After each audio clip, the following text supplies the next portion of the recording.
Adrien Mbedji, président de l'Assemblée nationale, mais qui est réellement celui-là qui va diriger pour la troisième fois le Parlement béninois?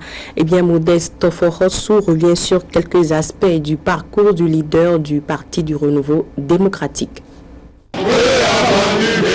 Il est l'homme de la situation au petit matin de ce 20 mai 2015. 4 fois candidat malheureux à la magistrature suprême, Adrien Mbedji est devenu au bout d'une longue et harassante nuit le président de la 7e législature de l'Assemblée nationale. Et ceci pour une troisième fois sur un parcours politique fait d'exil et de lutte. Il est né le 5 mars 1942 à Aplahoué, non loin de la frontière avec le Togo. Son père, sous-officier des douanes, est originaire de Porto Novo. Sa mère est une descendante en ligne directe du défunt roi Guézo d'Abomey. L'un est Gon, l'autre Fon. De cette double appartenance à ces deux villes historiquement rivales, Adrien Mbedji saura tirer profit pour apparaître comme l'homme de la situation face aux députés de la mouvance. Par 42 voix contre 41, ce diplômé de l'École nationale de la France d'Outre-mer et de l'École nationale de la magistrature devient la deuxième personnalité de l'État après 1991 et 1997. Mais à l'issue de cette élection, c'est encore l'image du bagarreur redoutable et de cet homme au parcours parfois déroutant avec des choix et des postures politiques à polémique qui nous revient. En 1967, il est nommé procureur de la République et commissaire du gouvernement auprès du tribunal militaire. Après 8 mois d'exercice, il lui est enjoint de réclamer 20 ans de prison à l'encontre d'un colonel poursuivi sur la base d'allégations fantaisistes. Et celui qui deviendra 30 ans plus tard le porte-parole du même régime refuse d'obtempérer. Mieux, il demande à l'audience l'acquittement du prévenu avant de remettre sa démission. Il a 26 ans et déjà tout Cotonou apprend à connaître son nom.